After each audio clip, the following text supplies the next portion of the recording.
Good morning, lovely boys and girls, and welcome to another week at St Anne's Fulshaw Primary School. I have got a new theme for our assemblies this week, and this week our theme is around how our feelings change and how they can be affected by changing circumstances too. We've got one of those fun assemblies where I need you to take part. I need you to listen out for key words. So I'll explain what we're going to do shortly. Now, I want to know how many of you have been to a live football match. If you've been to see a football team play live, put your hand in the air.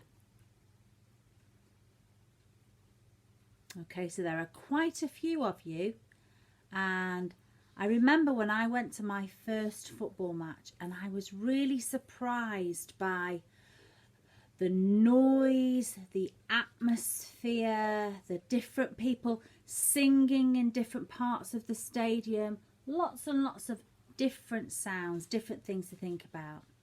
And I'm going to show you the badge of my football club.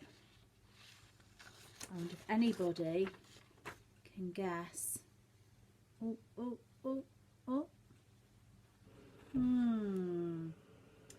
I think if Mrs. Lloyd was here, she might know. Backwards writing again today. Here we go. It's Ipswich Town Football Club, and their mascot is a Suffolk Punch horse. Now, Suffolk Punches aren't white, they're actually a chestnut colour. But the mascot at Ipswich Town is called Bluey. That's the badge. So, I want you to think about those of you who've been to a football match, and I want you to try and imagine those of you who haven't been, that you've been invited to go. And I want you to think about all the emotions that might go through your head while I describe what happens during the match. So let's imagine it's your favourite team that are playing. This is a really important match. Tickets are desperately hard to get hold of, so you are thrilled that you've got tickets and you're going to be there. You're crossing off the days on your calendar as the match gets closer, and you're getting more and more excited. So the day of the match arrives and you're so happy and excited you can't even manage to eat any breakfast. Calm down, says your mum as you leave the house. Have a fantastic time. The atmosphere inside the stadium is electric. Everyone's singing, everyone's cheering, even before the match starts. You can't believe that there are so many people there, and you feel a little bit nervous. Keep hold of your dad's hand just in case you get lost with there being so many people there. As the match kicks off, you begin to feel a bit worried that you might miss something as people are standing up and moving about in the stadium. The players dart from one end of the pitch to another, and then after just 10 minutes, your team smashes the ball into the back of the net. The cheer that goes up from the crowd is deafening, and as well as being excited, you also feel a bit worried that somebody's going to knock you over, because everybody leaps out of their seats and cheers and shouts the team on. Just before half time, though, the other team scores 2 goals in quick succession, and you suddenly feel worried that your team may not be able to win the match. After going ahead so early, that would be so disappointing. This is a big match. It's an important match. Your team must win. As the second half begins, you're excited but also anxious. You're desperate for your team to score a goal. You're so worried you hardly dare watch what's going on the pitch. The final few minutes are creeping up, and you feel sure as time ticks away that your team is going to lose. The disappointment would be so hard to cope with. But in the last minute, they're awarded a penalty. Oh my goodness. You're covering your eyes. You can hardly dare to watch. And then all of a sudden, The ball smashes into the back of the net, sails past the goalkeeper. It is a draw. Thank goodness for that. There'll be a replay another day. As you walk out of the stadium, you feel so many different emotions. Relief, a little bit of disappointment that you didn't win, and excitement, and you have had a wonderful day. Now, all of those emotions swirling around.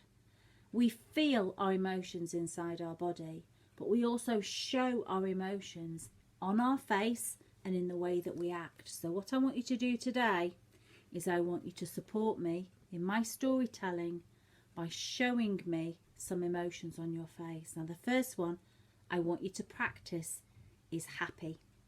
I want you to show me what your face looks like when you are feeling happy. Okay? I think I smile. I smile with my mouth, but I also smile with my eyes too. I get little crinkles, a little bit of a twinkle in my eye, and I smile when I'm happy. Okay? How about worried? How does your face look when you feel worried? Can you show me? I think I sort of a little frown, and my eyes are sort of a bit sort of narrowed, and my mouth might turn downwards. My whole face feels tense. My shoulders might come up if I'm feeling worried about something in particular. How about our third emotion? How do you feel if you feel sad? What does your face look like? If I feel sad, I think I frown, and I might lower my eyes. I might not look people in the eye when I'm talking to them. I might have a downturned mouth. I might even feel like I wanted to cry, so my bottom lip might go a bit wobbly, you know, when your throat goes all hot and a bit lumpy, and you just feel like you don't want people looking at you. And then finally, I want you to think about how your face looks when you feel angry. And I know I do a big frown when I feel angry. A big frown, and my eyes pull down on my face. And I might make my lips pressed together. They might feel thin and tense when I feel angry. So we've got 4 emotions there: happy, worried, sad, and angry. I want you to listen really carefully to the story, and each time I get to one of those words in the story, I want you to show me the face that you make when you are feeling that emotion.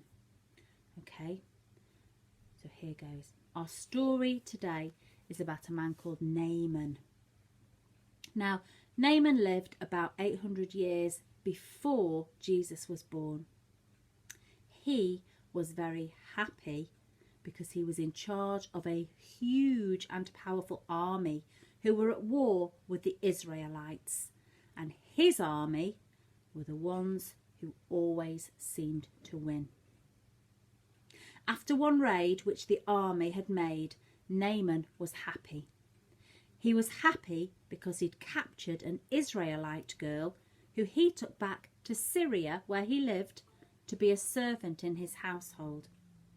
She felt very worried as she didn't know what was going to happen to her, and also now felt sad because she was far away from her family and from her home. Now, although Naaman was very rich and very famous and had many friends which made him happy, one day something happened which began to make him very sad. He woke up and he looked in the mirror and he noticed that his face was covered with white blotches, little patches of white.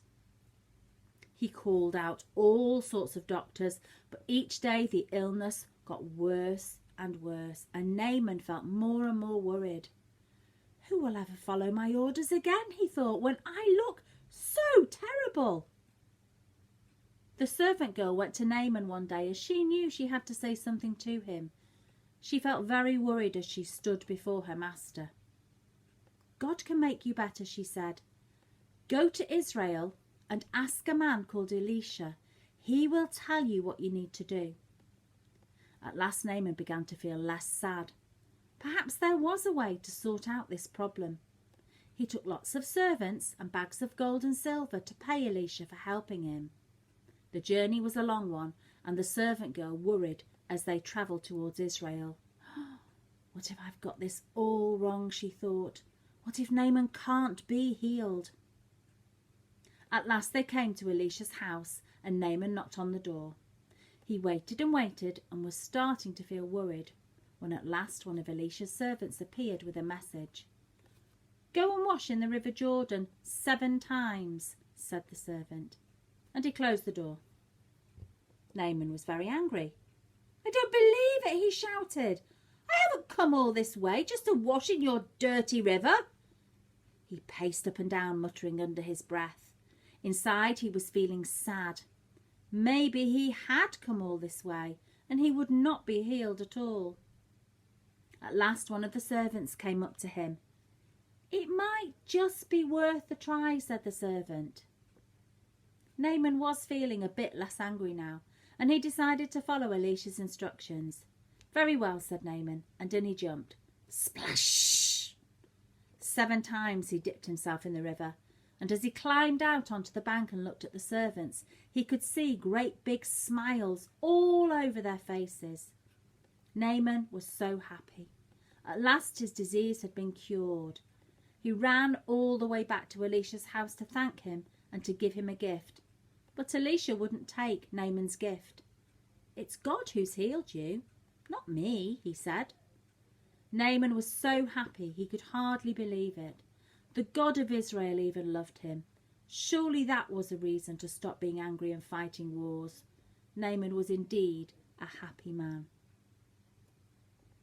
Naaman felt lots of different emotions in that story, didn't he? He must have felt very worried when he started to see his face changing, but very relieved when the river healed him, or God healed him through the river.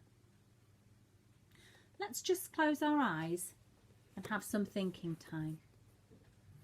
I want you to think about a time when you felt lots of different emotions. When we're happy or excited, it's perhaps easy to get on well with other people. But when we feel sad or scared or anxious or worried, it's not always easy to explain to someone else how we're feeling. We need to take care of one another and learn ways of supporting our friends when they are finding things difficult and feeling sad or lonely. It's not always easy to know the right things to say, but sometimes we can just be with someone so that they know that we care. Let's finish our assembly with a prayer. Let's put our hands together and close our eyes as we think about God. Dear Lord, you know exactly how we are feeling. You know when we are happy and when we are sad. You know when we feel angry and when we feel worried. Help us to be able to share all these feelings with you and to be able to talk to those around us in our school and in our families so that they can understand our feelings too. Amen. I hope you enjoyed our assembly this morning, and I look forward to seeing you on Wednesday. Have a lovely day. Well done, everybody.